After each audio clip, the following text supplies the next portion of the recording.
L-4 tal-20 ġimgħa matul is-sena, sena 1. Qari mill-Evanġelju ta' San Mattew, kapitlu 20, versi minn 1 sa 16. Ara, is-saltna ta' Smewiet tixbaħ lil wieħed sit li ħareġ filgħodu kmieni ħafna biex isib nies tax-xogħol u jħaddimhom fil-għalqa tiegħu ta' dwieli. Ftiem ma' xi ħaddiema b'dinar kuljum u bagħthom l-għalqa. Ħareġ ukoll madwar it-tielet siegħa, ra oħrajn qegħdin fil-pjazza bla xogħol u qalilhom: morru intom ukoll l-għalqa u nagħtikom li jkun ħaqkom. U marru.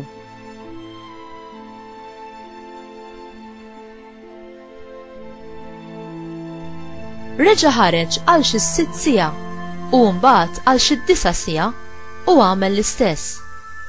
Għal ħabta tal-11 siegħa reġa' ħareġ u sab oħrajn qiegħda u qalilhom: għaliex qegħdin hawn il-jum kollu ma tagħmlu xejn? Qalulu: għax ħadd ma qabbadna. Qalilhom: morru intom ukoll l-għalqa. Għal filgħaxija imbagħad sit l-għalqa qal lill-prokuratur tiegħu: sejjaħ lil ħaddiema u ħallasom. Ibda minn dawk li ġew l-aħħar u spiċċa b'dawk tal-ewwel. Ġew dawk li daħlu għax-xogħol fil-11 siegħa u ħadu dinar kull wieħed. Ġew tal-ewwel u stennew li kienu se jirċievu iktar. Iżda huma wkoll ħadu dinar kull wieħed.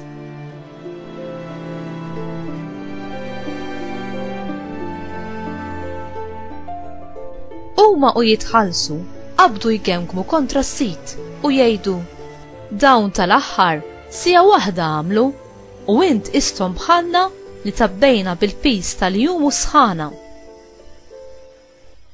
Qabeż is-sit u qal lil wieħed minnhom: ħabib, minn xejn ma nqastek jien, mhux b'dinar ftemt miegħi?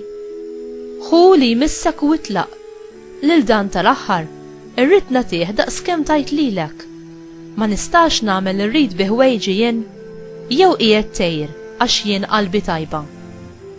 Hekk tal-aħħar jiġu l-ewwel u tal-ewwel jiġu l-aħħar.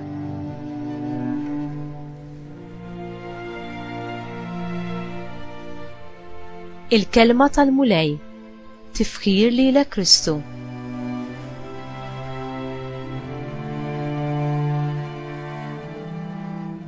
X'jistgħu ix-xogħol u l-paga jew dawk li m'għandhomx impjieg jgħidulna dwar is-saltna ta' Alla?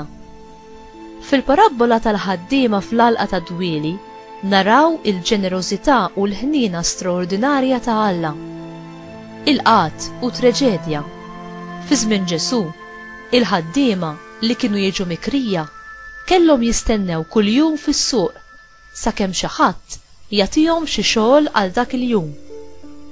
Meta ma kinux jiġu mqabda jaħdmu, kien ifisser li għal dak il-jum ma kienx se jkollhom ikel fuq il-mejda għal-jom u għall-familja tagħhom.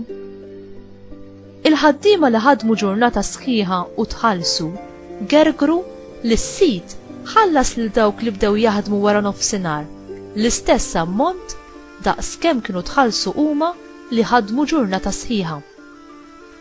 Is-sit bla dubju qabbadhom jaħdmu wara nofsinhar biex ma jmorrux lura d-dar bla paga u bil-ġuħ.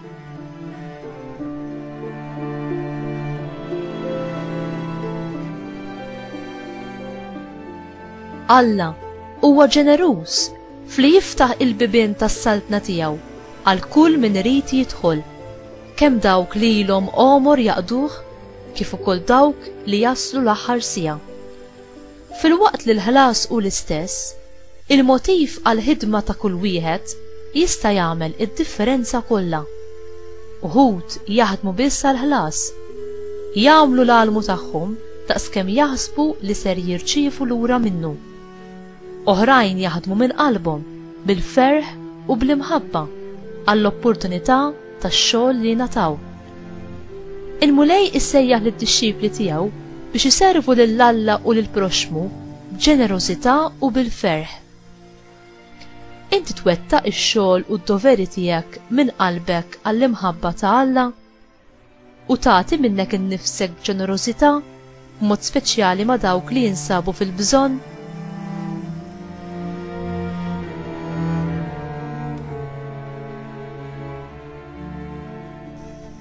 Mulej, għamel li nservi lilek u lill-proxmu tiegħi b'qalb kbira, bla ma nħares lej kemm nista' naqla għalija nnifsi, imma biss lej kemm nista' nagħti minn innifsi għall-oħrajn.